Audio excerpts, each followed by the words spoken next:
আসসালামু আলাইকুম। আশা করি সকলে ভালো আছেন। দেখতে পাচ্ছেন আমরা এখন বর্তমানে আছি হেরামের উত্তর পাশে দক্ষিণ পাশে। এখানে আসার বিষয় হচ্ছে আমার পিছনে যে মিরাজ তৈরি আরেক ভাই আছে। আর এখানে আসার বিষয় এরা এই হোটেলে জবের জন্য সিভি জমা দিবে, এই জন্য আসছি আমরা। পাচ্ছেন এগুলো সবগুলো হচ্ছে 5 স্টার হোটেল। এখানে সবগুলো এই লাইনে 4টা হোটেল আছে। 4টা হোটেল 5 স্টার। আর এটা হচ্ছে 3 স্টার।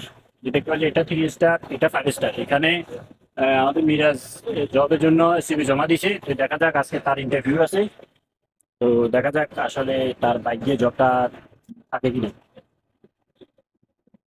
আর এখানে এসে মানে কিছুক্ষণ সময় কাটানোর প্লেসটা খুবই সুন্দর, আনন্দদায়ক। আসলে অবশ্যই ভালো লাগবে। ঠিক আছে। তো আমরা এখানে প্রায় সময় আসি। আসার পরে এক লোকের সাথে হোটেলে এক লোকের সাথে কথা হয়েছে।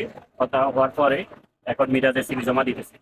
দেখা যাক আসলে সিভি জমা দিছে আজকে ইন্টারভিউটা। সৌদি তার থেকে একটু ইন্টারভিউ নিবে।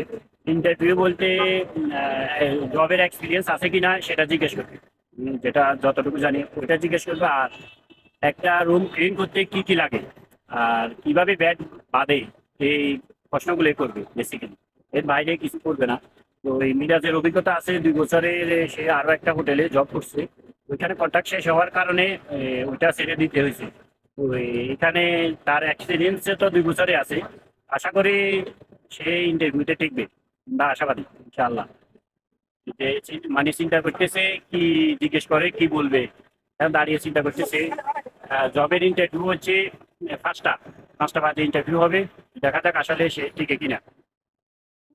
তো সবাই দোয়া করবেন আর অবশ্যই একটা লাইক কমেন্টস করে দিবেন। আর অবশ্যই জানাবেন মিরাজের জব এটা হবে কিনা। অবশ্যই আপনারা লাইক একটা করবেন, কমেন্টস করে জানাবেন। আল্লাহ হাফেজ।